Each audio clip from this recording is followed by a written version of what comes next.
Hello everyone, welcome back to Zed School. Today we will be talking about playing while behind. First I just have to apologize for my voice today because I have caught a nasty cold, but I promised myself I'd make a video today, so here we are. I'll cut out any coughing, sneezing, or sniveling, so without further ado, let's get straight into it. Now, while Zed is very counterable while ahead, there is a misconception that Zed is useless when he is behind.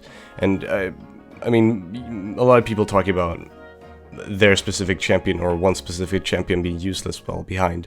The fact of the matter is that most champions are terrible while behind, but it's all about knowing how to utilize the champion specifically. And Zed has a few things you can use even while being behind.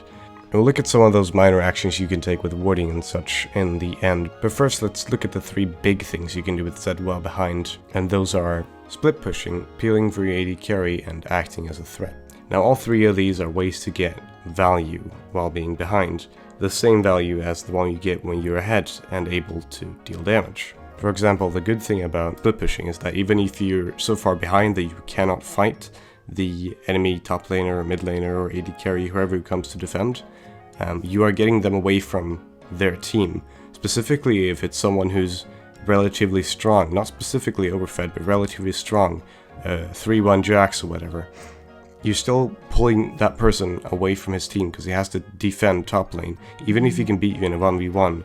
If you avoid him, which Zed with Yomas and Bork and ultimate and W and potentially Flash, it's pretty easy to avoid people. You can just dance around with him and force them away from the team, so the value is that you're drawing their value away from them.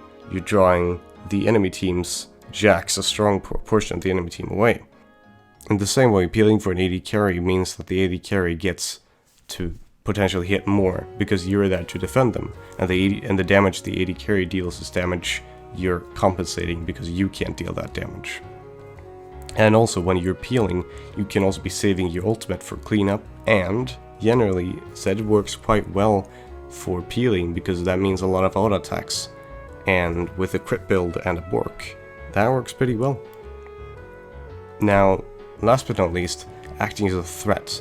This has also to do with value, as when I say acting as a threat, I mean even when Zed is behind, even if you're 3 and 7, if you have a Bork and you have a Yomus, and if you in the end have a Last Whisper as well, you with an ultimate can still kill someone even if you die for it.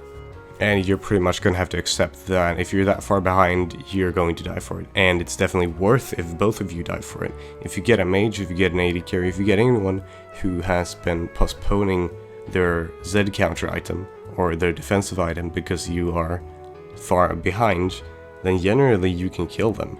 A Graves, a Jinx, a Corki, Brand, I don't know, a Victor, probably harder with Victor, but regardless, if there is someone you can assassinate, if you get the opportunity to go in as a threat, you can both draw attention, and you can potentially kill them either way and die for it.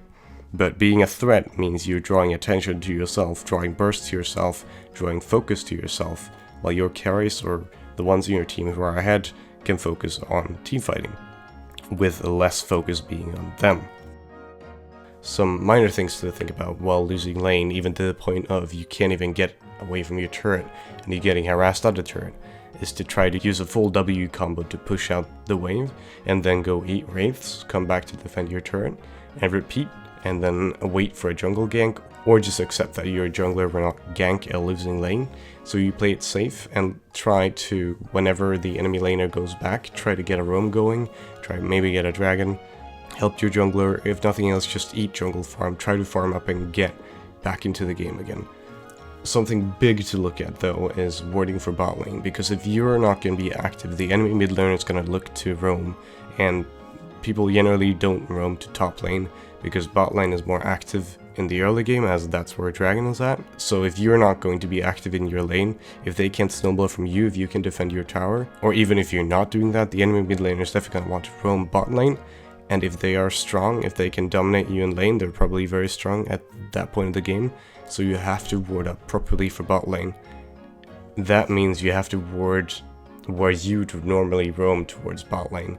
Getting 1 pink ward for the safe brush and 1 green ward for the middle brush works great, and just let the bot lane know in chat that you'll be pinging furiously, and make sure to ping furiously when the enemy laner is leaving their lane.